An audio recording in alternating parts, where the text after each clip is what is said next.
Assalamualaikum warahmatullahi wabarakatuh. Waalaikumsalam warahmatullahi wabarakatuh. Alhamdulillahi rabbil alamin wa bihi nasta'inu ala umurid dunya waddin wa alihi wa sahbihi ajma'in, amma ba'du. Asyhadu an la ilaha illallah wa asyhadu anna Muhammadar Rasulullah. Allahumma salli ala sayyidina Muhammad wa ala alihi wa sahbihi ajma'in, amma ba'du. Hamdan wa syukran lillah wa salatan wa salaman ala Rasulillah Muhammad sallallahu alaihi wasallam.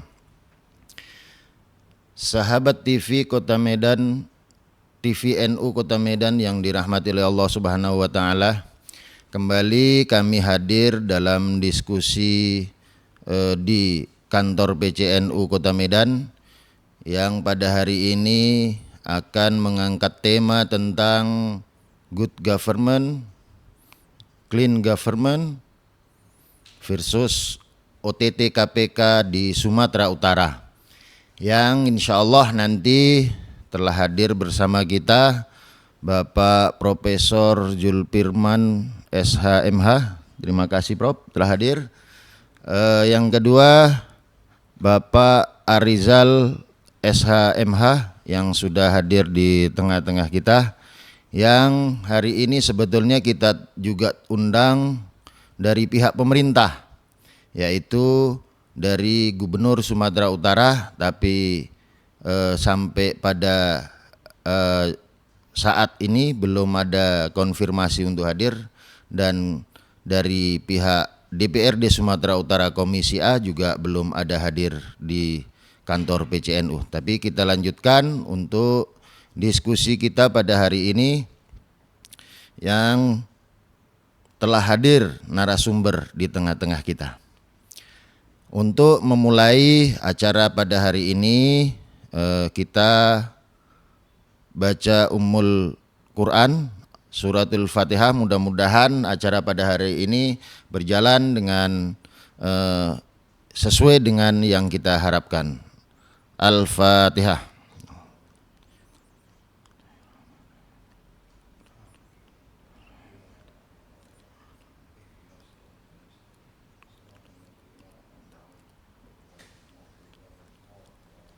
Amin. Alhamdulillah, terima kasih. Langsung saja Prof, terkait penyelenggaraan pemerintahan di Indonesia ini, yang khususnya di Sumatera Utara, yang menjadi harapan dari masyarakat, yaitu adanya terciptanya good governance dan juga clean government, supaya pemerintahan ini berjalan dengan sesuai dengan yang diharapkan, dan juga tujuan dari itu adalah kesejahteraan dari masyarakat. Mohon untuk Prof disampaikan.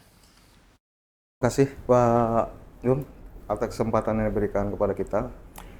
Menarik ini memang masalah kajian tentang pemerintahan kita ya saat ini. Apalagi pemerintahan kita Sumatera Utara yang baru aja dilantik ya, memegang jabatan untuk menjalankan kebijakan-kebijakan pemerintah pada periode ke depan.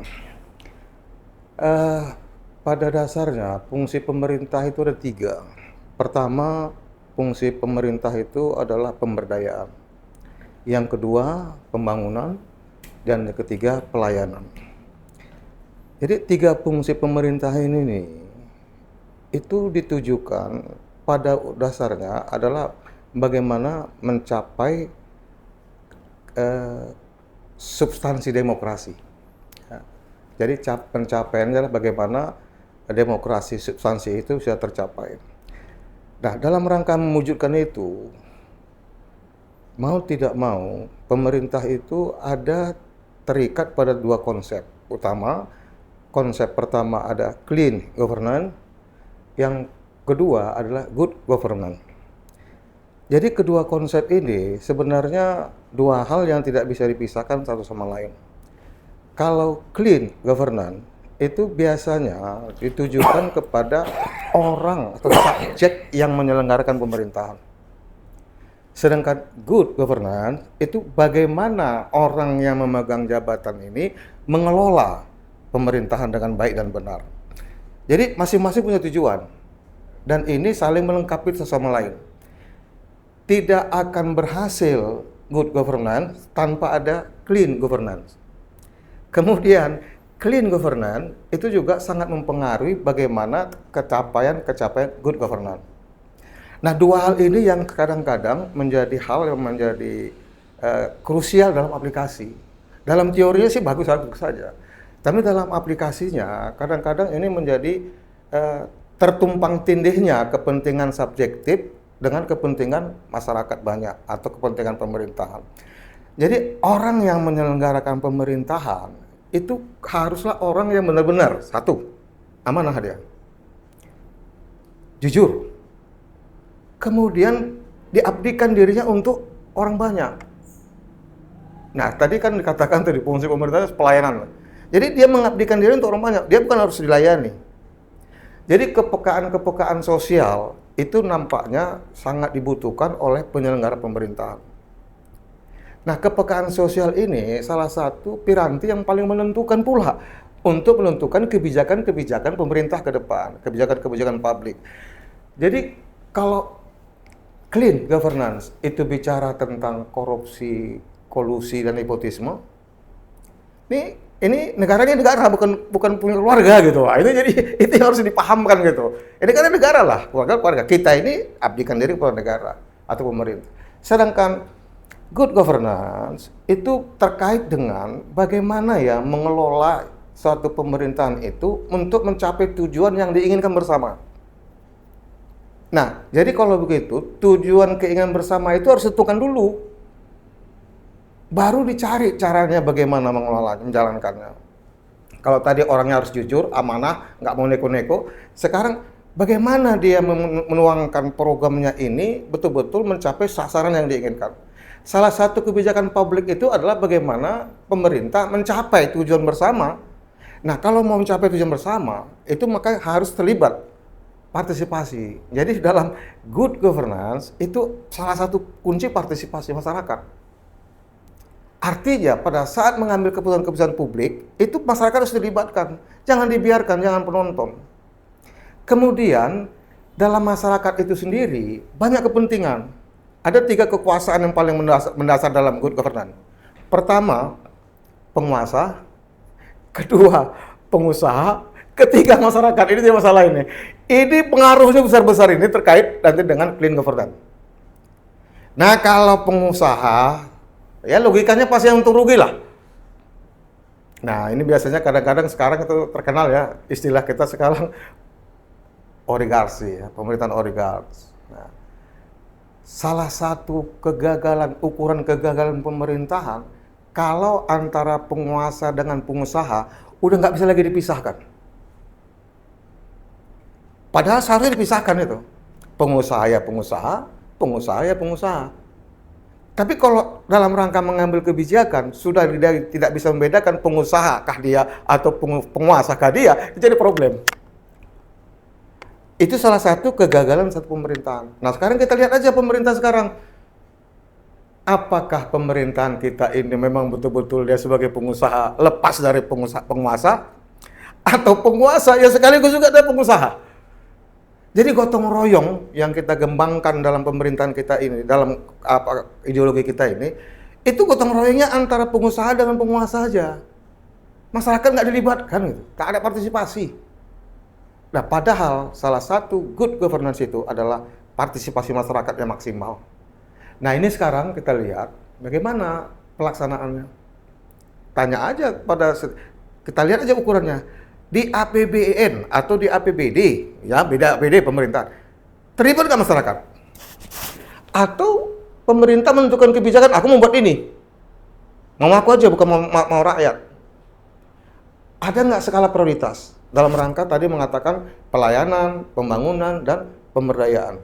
Ini proporsinya harus seimbang.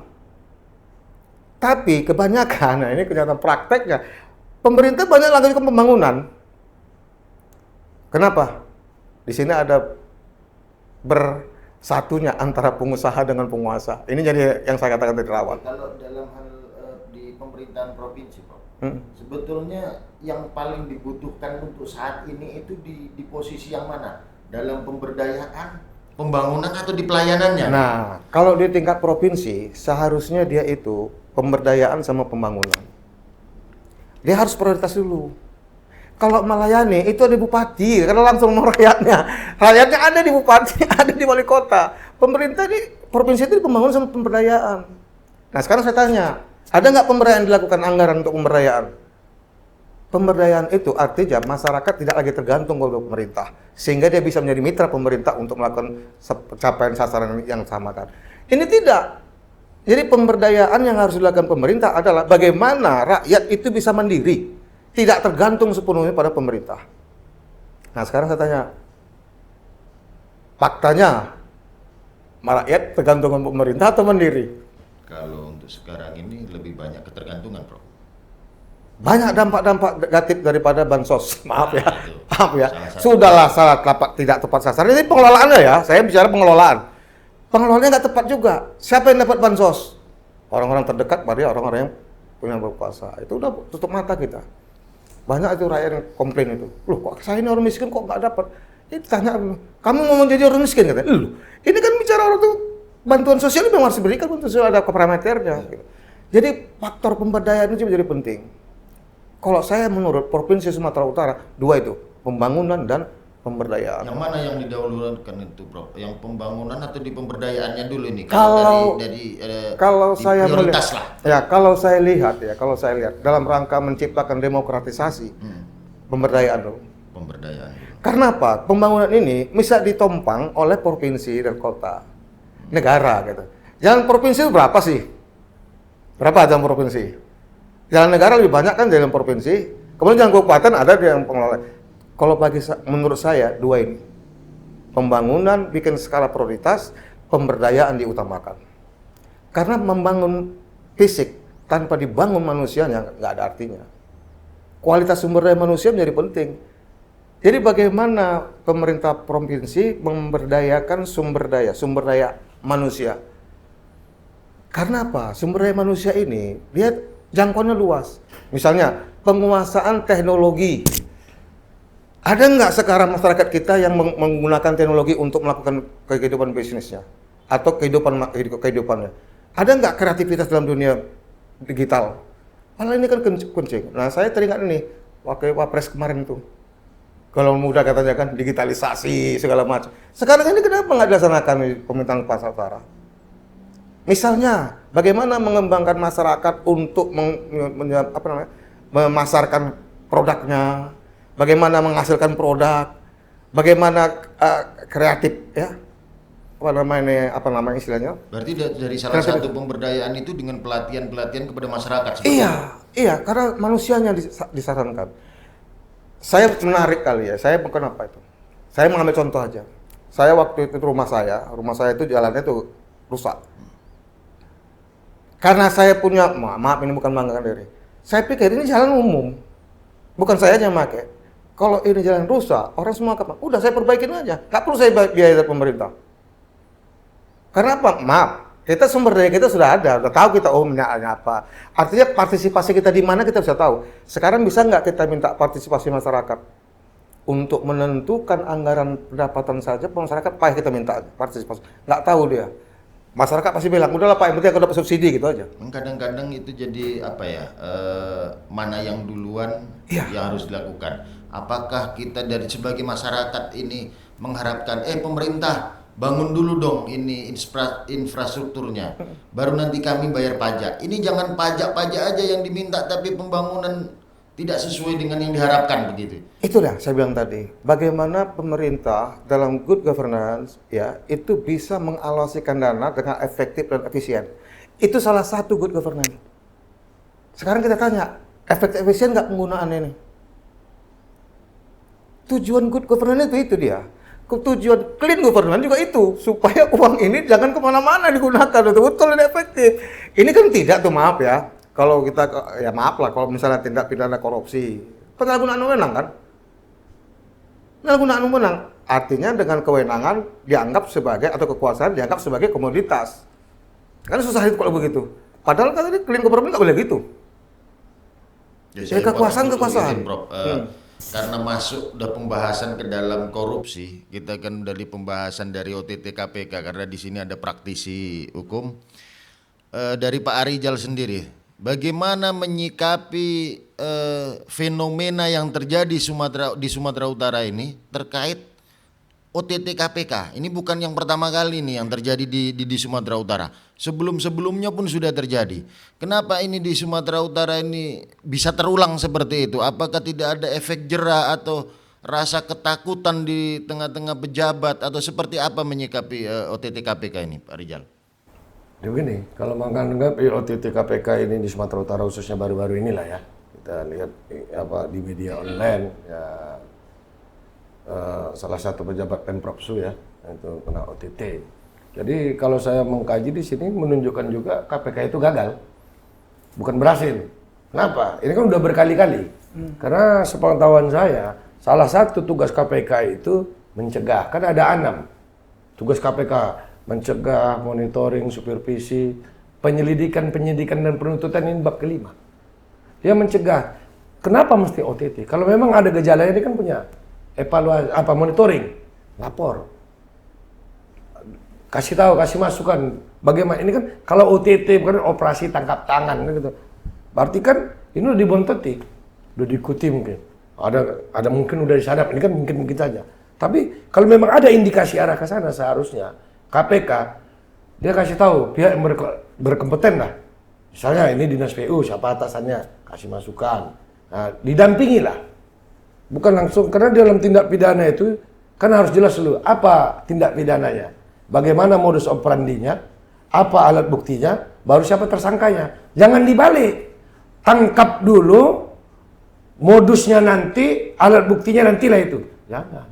Walaupun ini kan masyarakat awam, masyarakat tidak mengerti azas praduga tidak bersalah. Ini sebagian. Mungkin kalau orang yang bidang hukum dia paham, oh itu belum tentu bersalah, uji dulu pengadilan. Tapi opini publik, masyarakat, khususnya Sumatera Utara, berapa persen yang paham ini? Dianggapnya begitu orang berurusan dengan aparat penegak hukum, udah salah lah itu. Udah ada judgment dari masyarakat. Ini harus arif dan bijaksana. Kita support KPK memberantas itu bagus. Tapi kan ingat itu, pasal 6 kalau nggak salah, Undang-Undang 2019 perubahan kedua Undang-Undang KPK itu, tugas utamanya pencegahan. Kan ada hierarkinya.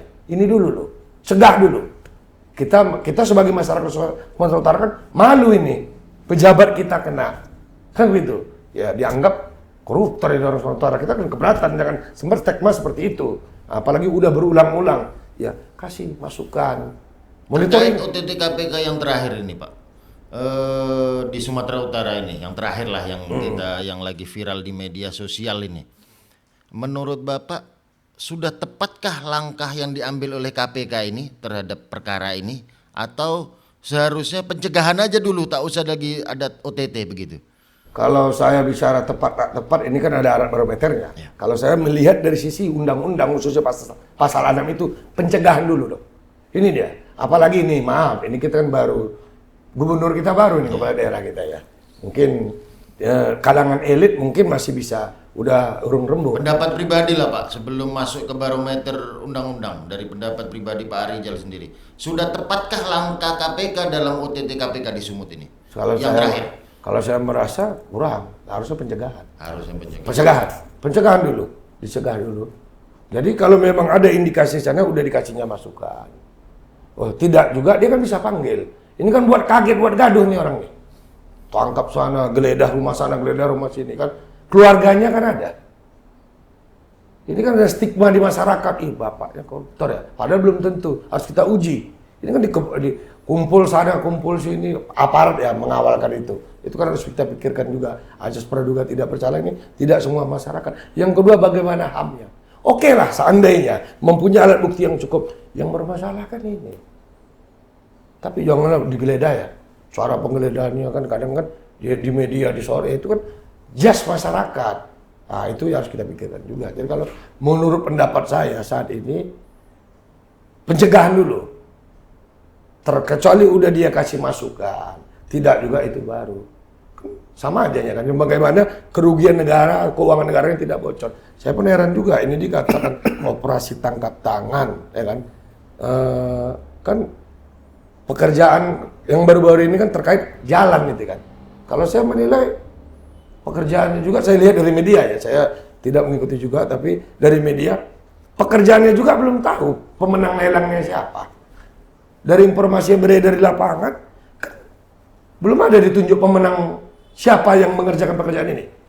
Nah ini, jadi itu persoalan juga. Kalau kita bilang kan percobaan misalnya, niat hanya mereka dan Tuhan yang tahu. Perbuatan belum ada kok, orang belum ditunjuk kok. Terkecuali dituduh pasal 5 misalnya. Ini orangnya atau pasal 11, pasal 12, pejabatnya. Kan harus diuji dulu ini, kan gitu dia. Namanya OTT. Ada nggak ini? Udah pasti si PTA sebagai pemenang, kan belum ada sampai saat ini. Itu kalau pandangan dari saya gitu. Terkait masalah OTT ini, Prof. Iya. Dikaitkan dengan good governance dan clean governance-nya ini di Sumatera Utara ini. Gimana Prof menanggapi? Iya, ini saya tertarik pertanyaan tadi ya. Saya tertarik ya, pencegahan. Nah, kalau pencegahan dihubungkan dengan termasuk OTT tadi ya katanya pencegahan. Kalau dihubungkan dengan good governance, di tahap mana? Dalam good governance itu ada tahapan untuk menentukan pengelolaan suatu kebijakan. Pertama dia planning, organisasi, budgeting, kemudian aktualisasi, kemudian evaluasi. Kalau dipencegah di mananya, tahap mana itu? Ini yang kadang-kadang dalam praktek menjadi krusial. Maunya, ya ini pendapat saya ya, KPK sebagai orang yang mau melakukan pencegahan, di tahap manakah dia ini terlibat?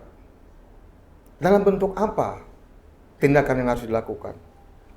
Jadi KPK juga jangan menunjukkan clean governance-nya, tapi good governance-nya diabaikan.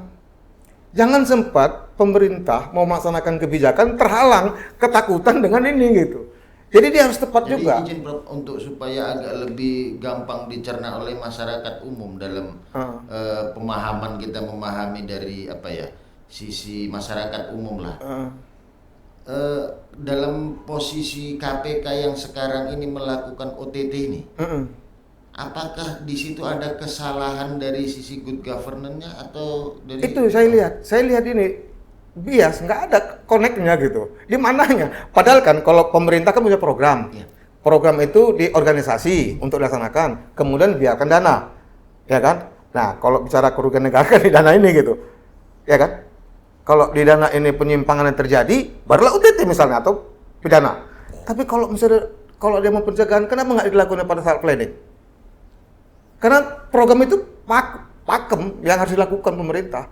Nah, sekarang kalau belum ada program, baru aja ada ini dana untuk apa? Kemudian pelaksanaan program belum ada.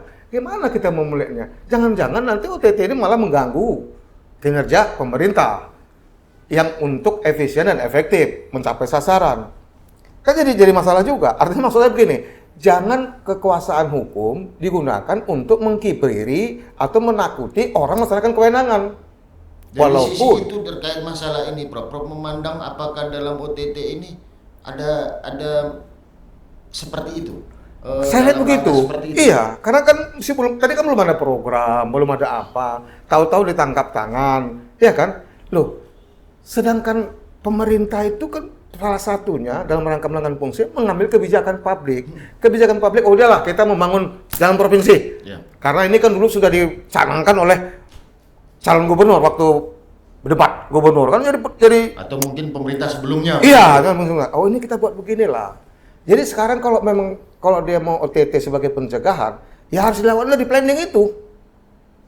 Jangan kalau mau kejahatan di budgeting, penyimpangan penggunaan anggaran kan gitu. Di sini ini kesalahannya itu waktu masih proses di planningnya itu perencanaan atau dalam masa mau eksekusi pelaksanaan ini. Kabur ini sekarang ini pelakuan KPK ini. Kalau menurut saya terlalu terburu-buru. Jadi akibatnya nanti pemerintah, Prof, ya? Iya, nanti akibatnya pemerintah juga payah bertindak. Semua itu terbawa ketakutan kan. Jadi efek-efek dari prematurnya terkait OTT KPK ini seperti apa? Nah itu nanti bisa pengadilan yang menilai.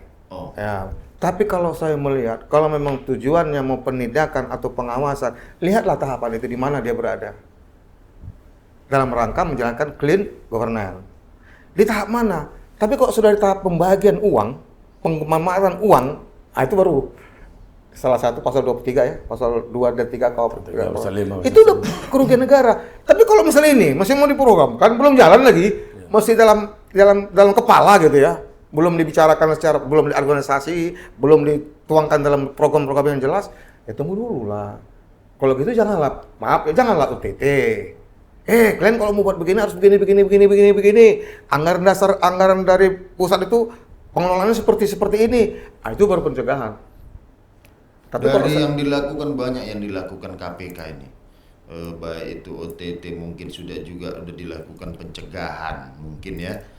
Dengan berbagai macam sosialisasi dan yang lain-lainnya terkait di Provinsi Sumatera Utara ini kan berulang ini Prof, kasus-kasus yang seperti ini.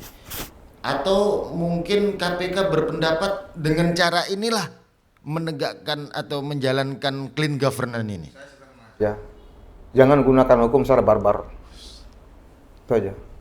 Karena hukum itu menegakkan kemanusiaan. Jangan dianggap hukum itu satu-satunya alat penyelesaian masalah masyarakat, bukan. Hukum itu yang terakhir digunakan. Pertama yang harus diperbaiki adalah mental. Mental siapa? Semua orang. Mau pejabatnya, mau rakyatnya, mau pengawas, harus dirubah mentalnya gitu. Sekarang saya mau tanya aja lah, Dek. Kalau saya taruhkan uang saya di meja, kita berondok, bisa nyaman nggak uang kita itu? Bisa jadi nggak aman, Prof. Saya yakin nggak aman.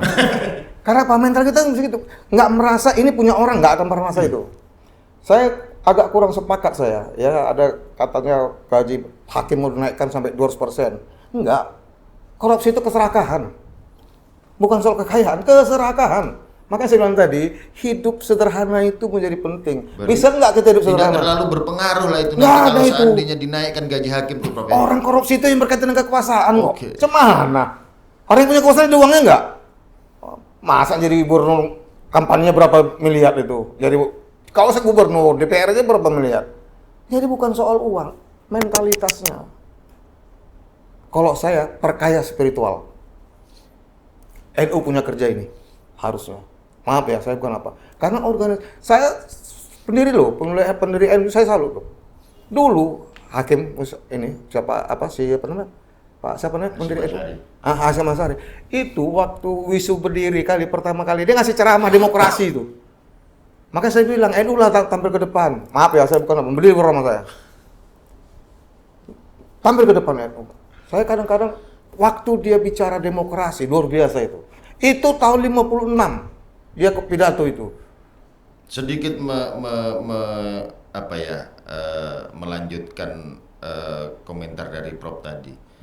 Sampai saat ini pun di NU sendiri tetap kontribusinya luar biasa terhadap pemerintah, baik dari pemikiran maupun dari tindakan. Artinya NU bersama-sama dengan pemerintah membangun bagaimana negara ini bisa berjalan sesuai dengan yang dicita-citakan, kesejahteraan juga dari masyarakat juga bisa tercapai.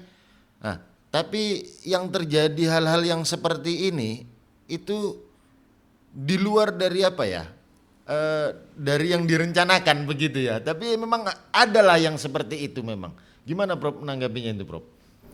NU jadilah bapak. Itu dia. NU jadilah seorang bapak. Untuk semua anak bangsa ini. Sekarang kita kasih nasihat, kita kasih dakwah, kita lepas.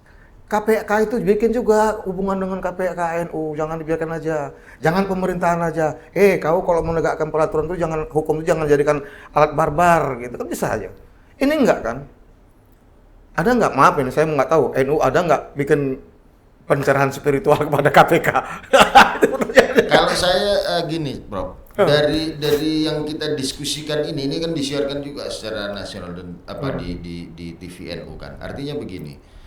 Salah satu sumbangsih kita memberitahu KPK langkah-langkahmu itu harus seperti ini. Dari diskusi yang seperti ini kita juga paling tidak juga memberi masukan. Mungkin dari PBNU mungkin di Jakarta sudah mungkin juga komunikasi atau memberikan arahan, memberikan masukan.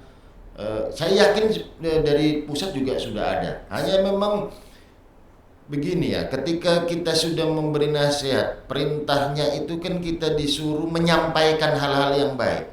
Kadang-kadang kita nanti tidak bisa, jangan terus dibilang NU nggak bisa merubah ini begitu. Karena ketika tugas kita itu menyampaikan, ya tergantung yang menerima penyampaian itu mau merubah atau enggak. Kan kita nggak punya wewenang sampai harus merubah KPK harus seperti ini begitu kan. Jadi memang salah satu dari mungkin yang bisa kami buatlah di PCNU Kota Medan adalah dengan memberikan masukan, kritikan yang seperti ini. Kalau dari Pak Arijal sendiri terkait masalah OTT KPK ini, gimana kira-kira nantinya perkara ini, apakah memang kalau secara hukum ya ini harusnya itu sudah tidak boleh dilakukan lagi OTT oleh KPK, atau hanya fokus saja KPK ini tidak usah ada OTT, tidak ada penegakan hukum, pencegahan saja, seperti apa? Kan kalau ibarat penyakit kan lebih mencegah lebih baik daripada mengobati. KPK ini kan diberikan kewenangan untuk monitoring. Dia kan bisa masuk. Begitu diketok anggaran dia bisa ikuti. Misalnya kalau itu dana APBD, di dalam dana APBD maupun APBN kan jelas sampai substansi pekerjaan ini pun harus ada. Ini kan dia bisa ikuti. Kalau memang ada pelanggaran kasih masukan. Kalau memang udah dikasihnya masukan pencegahan, dia kan bisa panggil, tapi jangan dibuat OTT. Kurang enak ini OTT. Nah, panggil aja. Lidik. Jadi orang paham, ini kan kaget ini. Jangan nanti pejabat mengambil kebijakan mati grogi. Ini jadi masalah nanti. Imbasnya masyarakat Sumatera Utara juga. Ini kan jalan untuk kita. Dibangun jalan ini kan untuk saudara-saudara kita yang ada di sana. Mungkin kita lewat ke sana. Kan ini yang kita inginkan, jalan itu bagus. Niat Gubernur Sumatera Utara yang baik ini harus kita dukung selaku masyarakat Sumatera Utara. Cuman kalau ada penyelewengan di lapangan, kita sepakat. Sebagai masyarakat Sumatera Utara, ini kita cegah. Ya, kita berharap KPK ya kasih masukan. Ini lucu nih OTT. Pemenangnya belum ada, lucu juga ini. Belum ditunjuk. Pertanyaan saya nggak tahu, apakah kan kabarnya ada swasta di situ. Ada rupanya kontrak kerja ditunjuk dia sebagai pelaksana pekerjaan. Kan belum kalau berdasarkan informasi. Kan belum ada. Kok di OTT kan menerima, mempengaruhi kan itu oke, dikenakan pasal 11, pasal 12 mungkin pejabatnya, ya kan, mempengaruhi kebijakan. Mana kebijakan? Terkecuali udah keluar, udah ditunjuk, itu dia. Saya melihat dari sisi itu. Bagus memberantas korupsi, tapi kalau lebih bisa, ya kita cegah dulu. Agar efeknya pejabat mengambil kebijakan dari gubernur, bupati, wali kota yang ada di Sumatera Utara tidak trauma, tidak ketakutan. Karena kalau pembangunan tidak ada, yang kena imbasnya kan masyarakat Sumatera Utara. Kita yang tinggal di Sumatera Utara ini. Nah itu yang jadi persoalan. Ketika kita tidak salah, ngapain takut mengambil satu kebijakan? Begitu kan, yang perlu di garis bawahi. Artinya begini, contohlah di gubernur yang lain, apakah dalam mengambil kebijakan, kalaulah memang itu tidak ada apa-apanya, tapi memang murni tugas dan kewajiban dia dalam rangka melaksanakan tugasnya, yaitu mensejahterakan masyarakat dalam pembangunan, dalam pelayanan. Kalau memang itu tidak ada apa-apanya, seharusnya kan tidak perlu takut, begitu. Terkait mau ada OTT atau tidak, seperti itu. Gimana Pak Rijal? Begini, kalau tidak ada apa-apa, maka ngapain mesti takut? Itu pertanyaannya. Ya ini juga begitu juga di OTT kasus jalan, tapi belum ada penunjuknya kan? Kan ini kan bisa dijadikan mereka pelajaran juga nih. Bisa pelajaran kan buat pejabat yang mempunyai bisa mengambil suatu keputusan saat ini. Ini kan belum ditunjuk pemenang lelangnya, belum ada pelaksananya, belum sah. Kan jadi masalah. Padahal ini murni setiap pembangunan, apakah dana APBD, kita bicara APBD ya. APBD Sumatera Utara itu jelas atas persetujuan masyarakat Sumatera Utara melalui wakil-wakil kita, bapak-bapak yang duduk di gedung DPRD Provinsi Sumatera Utara. Ini kan representasi rakyat. Teriak pembak, kan salah satu budgeting ini. Kan diskusi antara DPR dengan pihak pemerintah Provinsi Sumatera Utara, ini kan diskusi tentang pembangunan kesejahteraan masyarakat. Ini contoh juga, efek juga. Kan kejadian ini. Kan pasti pertanyaan orang kasus apa? Kasus pembangunan jalan. Siapa pemenangnya? Siapa rupanya kontraktor yang ditunjuk? Belum ada. Apa OTT-nya? Kan berefek, namanya manusia. Ini kita berpikir. Waspada katanya, tapi korbannya masyarakat. Kita support KPK menegakkan pemberantasan korupsi, tapi sebaiknya pencegahan dulu. Pencegahan ini lebih mulia gitu, lebih terhormat, masyarakat pada enjoy. Ini kita baru pilkada ini, baru 4 bulan gubernur kita terpilih. Kalau kalangan elit oke, udah bisa duduk semeja. Kalangan bawah mungkin adik-beradik, ya kan, suami istri udah sampai sekarang masih panas suasananya. Jangan itu, lihat juga momennya, karena menegakkan hukum juga jangan pula menimbulkan kecemasan di masyarakat seperti itu. Atau mungkin perlu diperkuat supervisinya itu ya? Ya supervisinya diperkuat. Supaya jangan orang takut di OTT ya? Ya, buat pendampingan. Iya. Kan ada, jadi kan pihak Pemprov ataupun Bupati, Wali Kota yang ada di Sumatera Utara bisa berdiskusi bagaimana. Yang penting jangka waktunya kan ada diatur kita di dalam Undang-Undang Keuangan Negara, Perbendaharaan Negara kan ada. Ya, kalau soal pemerintahan udah diatur tuh di Undang-Undang 30 2014 administrasi pemerintahan yang baik. Di situ kan ada aja semua pemerintahan yang baik. Itu dilihat di sana kalau saya menilai supaya masyarakat juga kepentingan kesejahteraan masyarakat. Dibangun jalan itu kalau nggak salah saya di daerah Spiongot itu ya. Dilihat di berita itu Spiongot. Itu kan jauh dari kota Medan. Mungkin alat-alat pertanian mereka, hasil-hasil pertanian bisa langsung ke Medan kalau jalannya bagus. Begitu juga mungkin pupuk, obat-obatan untuk petani, transportasinya. Ini kan masalah biaya juga buat petani. Kalau jalannya hancur, biaya transportasi kan mahal. Efeknya juga petani. Kita pikir kesejahteraan masyarakat Sumatera Utara. Itu dia. Ya, terkait kebijakan membangun jalan ini, Prof, dari yang terjadi OTT ini. Gimana pendapat Prof? Ini kebijakannya ini sudah tepat, terus ada kesalahan di teknisnya, atau seperti apa menurut Prof ini? Saya pikir gini ya, kita harus pisah-pisahkan dulu ini, kita kotak-kotakkan masalah dulu ya. Ini saya katakan tadi pada saat debat Wagub itu memang dijadikan isu. Dijadikan isu. Pembangunan. Berarti yang mengusung isu itu nggak salah gubernur sekarang, Pak Bobi. Berarti dia sudah memahami betul kondisi dan situasi kebutuhan jalan provinsi. Dia tahu betul-betul, sehingga dia bandingkan dengan Aceh, dengan yang lain-lain kan gitu. Sampai jadi debat kemarin itu kan. Dan kelihatannya dia fokus ke sini. Nah, kalau ini fokus memang diprogramkan menjadi program pemerintah. Itu saya katakan tadi, pada saat mengambil kebijakan publik, itu dilibatkan semua masyarakat. Apakah sudah tepat diambil untuk daerah itu yang dibangun? Karena jalan ini kan ada terbagi 4, negara, provinsi, kabupaten. Ya kan? Nah ini kan harus sinkron juga lah sama program-program kabupaten yang lain-lain.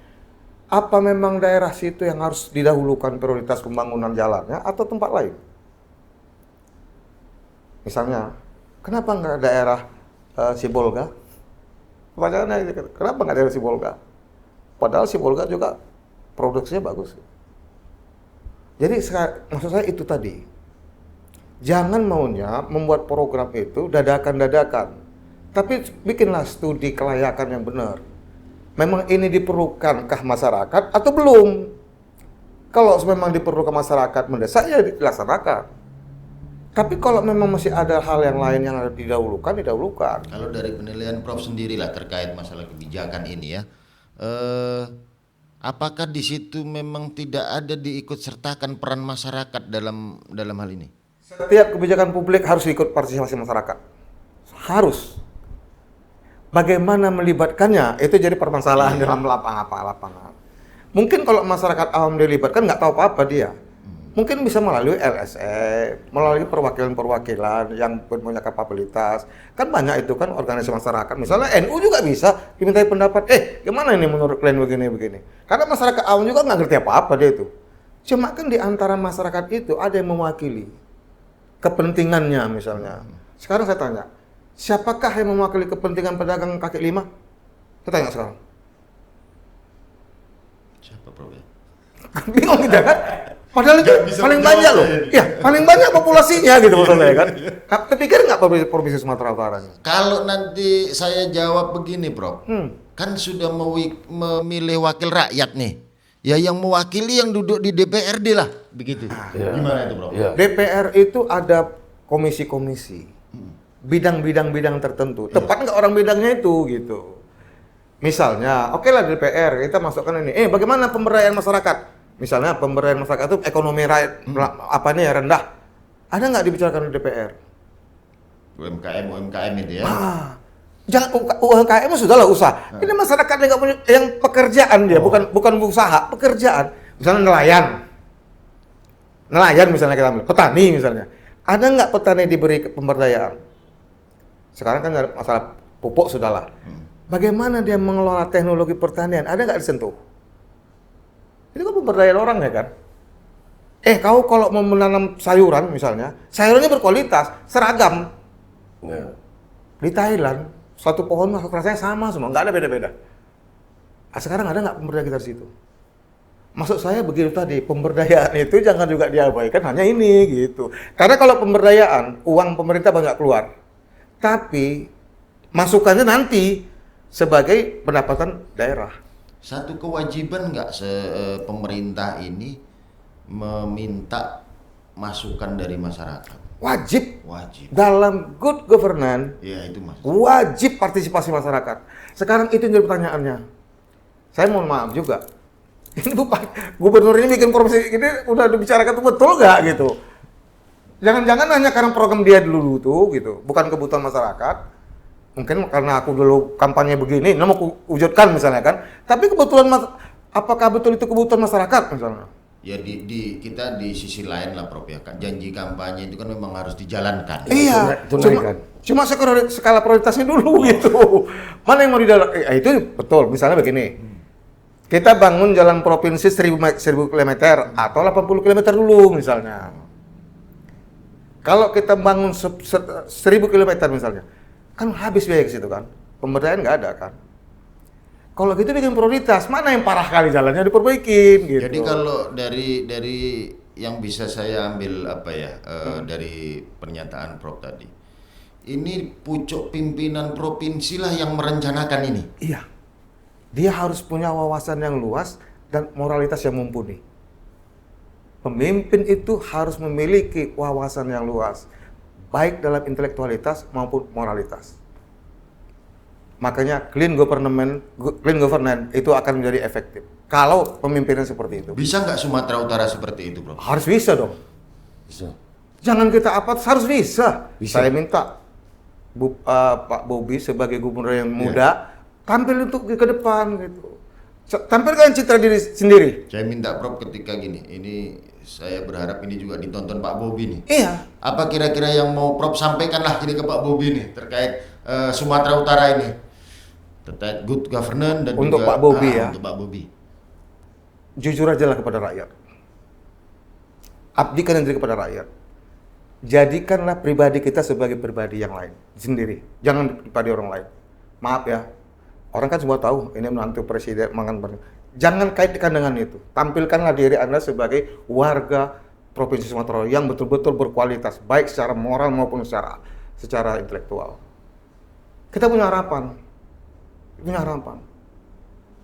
Ya manusia itu memang ada sisi lemahnya. Tapi perkuat kekuatan kita dengan orang-orang yang benar di sekitar kita. Nggak ada salahnya dia pakai tenaga ahli untuk ngapain itu. Tapi betul-betul lah untuk apa? Saya kepingin lah, dia kan masih muda sih. Saya rasa gubernur yang paling muda di Sumatera Utara yang pernah jadi gubernur, dia ini. Betul ya? Yang paling muda cuma dia ini. Saya tahu ya. Iya, dia yang paling muda. Tampillah. Kalau memang betul-betul generasi muda dari gen milenial ini menjadi berkembang. Gen Z, Saya lihat aja lah wali kota New York tuh. Johan Hamdani. Iya. Luar biasa kan, intelektualnya bagus. Presiden yang lawan itu. Kenapa Pak Bobi nggak bisa begitu? Saya pribadi Pak Bobi tolonglah itu. Jadilah tampil jadi gubernur yang beda dari yang lain-lain. Betul-betul gubernur yang merakyat. Iya, saya punya harapan. Saya berharap itu bisa. Iya, saya nggak lihat dia punya apa enggak ya, saya lihat sosok dia. Karena saya saat ini dialah pemimpin provinsi yang memimpin kita ini. Dan kita menitipkan beban itu kepada beliau untuk Jadilah dia. kesejahteraan kemajuan Sumatera Utara Iya. ini. Ciptakanlah demokrasi substansial. Kalau prosedural sudah dilaluinya itu. Sekarang ciptakanlah demokrasi substansial. Apa itu? Sejahterakan, adil kepada masyarakat, kemudian beri kenyamanan kepada masyarakat. Jangan pilah-pilah. Mitralah, gotong royonglah antara penguasa, pengusaha, dan rakyat. Supaya maju Provinsi Sumatera ini. Nggak ada yang bisa dibanggakan mak kita nih. Apa mau dibanggakan Provinsi Sumatera? Apa mau dibanggakan? Padahal seharusnya kita bisa membuat kebanggaan apa? Penghasil buah internasional seharusnya begitu. Banyak sebetulnya, Prof. Kalau yang kita banggakan di Sumatera Iya, Utara misalnya gimana, Prof? hasil produk ikan yang terbanggakan seharusnya. Kan banyak. Jangan hanya jalan aja lah gitu. Kenapa nggak sumber daya laut itu kita gunakan? Daerah-daerah yang apa itu? Jangan berebut 4 pulau itu. Maaf ya. Udah selesai, Sumber, Prof. iya, Udah sumber daya yang ada itu kita kelola dengan maksimal lah. Efektif dan efisien. Dalam gini ya, berita-berita di media sosial ini Pak Rizal ya, terkait masalah pemberitaan OTT ini kan kalau dari pemberitaan itu mengarah kepada bagaimana atau siapa yang paling bertanggung jawab tentang terjadinya OTT ini. Apakah dari kebijakannya, pembuat kebijakan itu, kemudian dari yang bertanggung jawab ini sebetulnya pusatkah di Jakarta sana atau di pusat ataukah di wilayah Sumatera Utara ini terkait masalah jalan yang mau dibangun ini. Seharusnya ini yang bertanggung jawab ini siapa sebetulnya gitu pelaksananya. Nah, begini, kalau soal jalannya ini kan dana pusat, kan dana APBN ini kan. Masuk ke Sumatera Utara, ya Pak Pusat harus bertanggung jawab dalam pengerjaannya. Tapi kalau terkait OTT ini siapa yang berbuat? Sekarang ini kan kalau terhadap OTT ini belum bisa kita bilang, oh siapa yang harus bertanggung jawab? Enggak. Ini kan terkait OTT, siapa yang berbuat? Ada nggak perbuatannya? Nah, kalau memang ada, siapa pelakunya? Kita harus ada unsur kepastian di sini. Ini harus kita lihat dulu alat-alat buktinya lengkap nggak? Ini kan bagaimana dikatakan OTT korupsi nih ya, operasi tangkap tangan terkait kasus pembangunan jalan, pemenangnya juga nggak ada kok. Kan belum ada nih, belum ditunjuk ini. Apa udah, kalau berdasarkan dari media, itu kan belum ditunjuk. Masih rencana terkecuali udah ditunjuk. Misalnya PTA, udah ini kontrak kerjanya, wajar. Ini kan belum ada. Kan belum ada kan, sampai saat ini kan belum ada. Nah, jadi di situ saya lihat, jadi siapa yang bertanggung jawab, siapa yang berbuat? Itu pertanyaannya. Siapa yang bertanggung jawab, yang berbuat berdasarkan alat bukti yang cukup. Nah, ini kan agak udah nggak zamannya lagi lah tangkap, gele habis itu cari alat bukti, panggil aja lah udah. Nggak usah lagi buat heboh gitu. Kalau memang panggil, pemeriksaan dulu, klarifikasi kah, jadikan saksi dulu, lengkapi alat bukti, kan nggak dilarang. Lidik, sidik, tuntut langsung. Tapi poin pertama pencegahan. Nah, lidik sidik ini kan sampai tuntut poin yang kelima. Nah, jadi situ dulu dikerjai. Kalau memang terbukti ini merupakan peristiwa pidana, lengkap alat buktinya, siapapun yang berbuat dia harus bertanggung jawab, gitu loh. Closing statement, Prof, dalam diskusi ini terkait masalah good governance, clean governance, dan juga supaya harapan kita semua itu jangan ada lagi lah OTT KPK atau OTT dari pihak aparat penegak hukum lain. Berarti memang betul-betul berjalanlah pemerintahan ini sesuai dengan realnya. Kemudian kesejahteraan masyarakat juga bertambah baik. Nah, kira-kira dari Prof untuk closing statement dari diskusi kita kali ini. Saya pikir gini ya, KPK juga sebagai institusi yang kita harapkan ya untuk menciptakan clean governance. Tapi juga KPK jangan terlampau harus benar-benar profesional. Karena profesionalismenya itu bukan hanya untuk menegakkan hukum, profesionalisme juga untuk pendampingan, pencegahan. Kenapa nggak itu didahulukan? Sekarang sudah maksimal nggak? Apalagi pemerintahan provinsi ini yang baru. Kenapa nggak lebih proaktif misalnya, mengingatkan dari awal, kalian buat begini-begini, kalau perlu supervisi kita kirim orang misalnya. Jangan main OTT seperti ini misalnya. Memang OTT itu diperlukan kalau memang kegiatan itu atau perbuatan itu sudah jelas-jelas mengarah. Ya, udah ada peristiwanya. Misalnya, aku kasih uang ini untuk sesuatu hal misalnya. Itu kan sudah jelas ya, menyalahkan kewenangan. Tapi kalau ini programnya belum jalan, masih uang, ya gimana? Ya gimana kan? Apakah ini bisa di OTT misalnya? Atau ini perlu di supervisi dulu? Atau ini perlu di pendampingan dulu? Atau diberi pengarahan dulu? Karena ini kan pejabat juga baru diangkat kan? Kalau nggak salah berapa bulan ya baru diangkat kepala dinas kan? Iya. Itu kenapa nggak diberikan arahan? Ajakan supervisi. Kalau kalian melakukan kegiatan itu begini-begini. Maksud saya begini. Jadikanlah KPK itu betul-betul penegak hukum yang bermartabat. Artinya apa? Dia juga harus berperan serta bagaimana kelancaran program pemerintah. Jangan hanya mau menghukum orang saja, maksud saya menangkap orang. Artinya betul-betul mitra lah.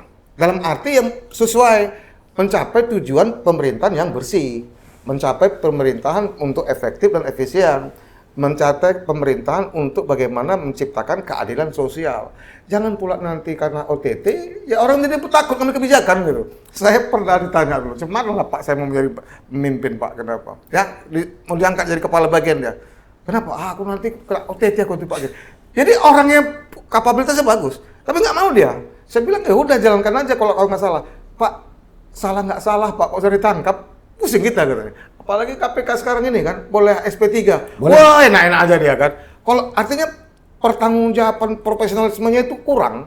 Kalau dulu kan nggak boleh SP3. Supaya itu betul dia serius gitu kan.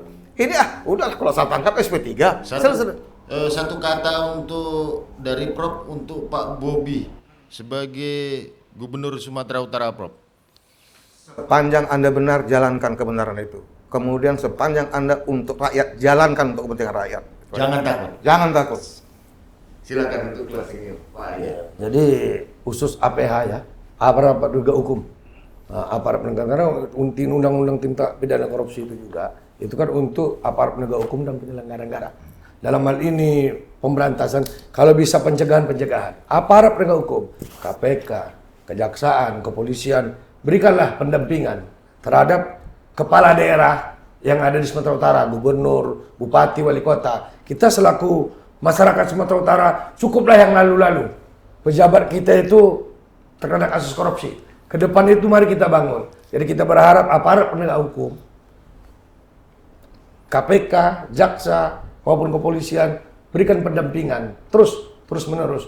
Kan sekarang kan boleh, apalagi KPK punya supervisi monitoring. Daripada menangkap, ini efeknya kan gaduh di masyarakat. Lebih bagus dia pencegahan. Saya berharap itulah, cukuplah. Yang lalu-lalu udah habis lah, udah pejabat di Sumatera Utara ini, gubernur maupun kepala daerah, bupati, jangan ada lagi yang ketangkap lah. Kalau mereka ada indikasi ke sana, ingatkan. Terkecuali kalau udah diingatkan, nggak juga itu lain. Apalagi dengan OTT ini luar biasa ini kan gitu ya. Tapi kan bukan gubernur yang OTT kan? Bukan gubernur OTT kan? Bukan. Jadi kita simpulkan, kita semua sepakat bahwasanya insya Allah Pak Bobi mampu menjalankan roda pemerintahan Sumatera Utara ini dengan baik. Ya. Kita berharap supaya bisa kesejahteraan masyarakat, rakyat Sumatera Utara khususnya bisa lebih baik lagi ke depannya. Dan juga pesan dari Prof. Julfirman tadi, jangan takut untuk Pak Bobi, kemudian tetap amanah. Insya Allah ketika menjadi pemimpin yang amanah, rakyat akan bersamamu dan kita akan mendukung semua program-program untuk kesejahteraan masyarakat. Ya. Oke, demikian diskusi kita hari ini, sahabat TVNU Kota Medan yang berbahagia. Kita jumpa lagi untuk diskusi yang akan datang dengan tema yang berbeda. Terima kasih. Wallahul muwafiq ila aqwamit thoriq. Wassalamualaikum warahmatullahi wabarakatuh.